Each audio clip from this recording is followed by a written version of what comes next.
Hey guys, this is an example video. So in example videos, I assume you kind of know the basics and you just want to see me plow through a bunch of examples. If you need more explanation on this topic of implicit differentiation, tangent lines, and normal lines, I set that up in another video, one of my lesson videos. So in this video, I'm going to go through these two examples. So I need to find the tangent and the normal line at each given point for these curves. So you can always pause the video here and use this as a way to quiz yourself. That's a really great way to study. So starting with this one, so I have to use the product rule here where my two functions are x squared and y squared. So first things first, if we want to find a tangent line, we need to take the derivative. So taking the derivative of x squared, that's 2x, and then I leave the y squared alone. And then as I move through the product rule, I leave my x squared alone, and then I multiply this by the derivative of y squared. The derivative of y squared is 2y, except then you have to multiply this by dy dx to indicate that you took the derivative of y, and all of this is going to equal 0. Okay, so I have 2xy squared plus 2x squared y, dy dx equals 0. And now I just have to solve for dy dx. So I've got dy dx, this is ultimately going to equal negative 2xy squared divided by 2x squared y, which then if you simplify all of this down, you will get negative y over x. Okay, so remember what this represents. This represents how to get the slope of the tangent line. So now what I need to do is I need to use this point in this slope formula. So the slope that I need in this case, this is going to be, I plug in the negative 1 for the y and the 5 for the x, so the slope that I need is 1/5. And so now what I've got here is I've got a slope and a point. Those are the two things you need to make a line. So let me clear off some space. And now I'm going to go ahead and use my point slope form. So this is the formula that I need. So I'm just plugging in information now. Again, here's my slope, here's my point. So this will become y plus 1 equals 1/5 times x minus 5. Okie dokie. So now I get y plus 1 equals 1/5 x minus 1. Subtract 1 from each side. I get y equals 1/5 x minus 2. Great. So that is my tangent line. So now we can move on. So let me actually just mark this. So this is my tangent line. Okay. So now I have to figure out what the normal is, and you can really do that once you figure out what the slope of your tangent line is. So for my normal line, it's really just a perpendicular line. So I need a perpendicular slope, so I need the opposite reciprocal of 1/5. So that would be -5. So you use the opposite sign and you take the reciprocal. So there's the slope.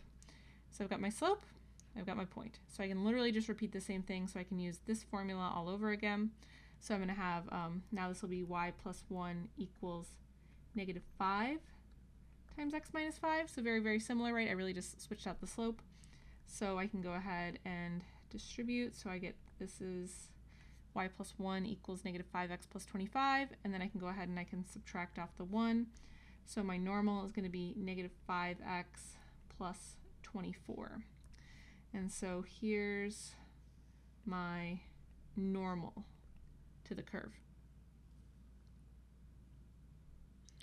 Okay, and so now moving on to our other example. So once again, I've got to take a derivative here.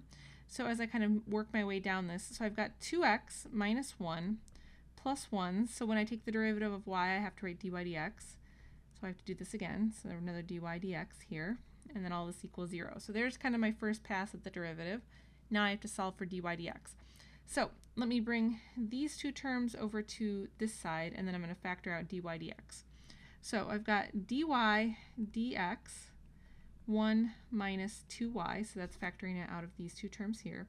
And then if I bring these two terms over to the other side, this will become -2x plus 1, which now I can finish solving for this just by dividing out the thing that I don't need. So this becomes -2x plus 1 over 1 minus 2y, and so there is the formula for our slope. Okay, so now I've got my slope. I need to plug in this point to figure out what slope do I actually need for this particular problem. So my m in this case, so I'm going to go ahead and plug in. So where I have x, I'm going to replace it with -2.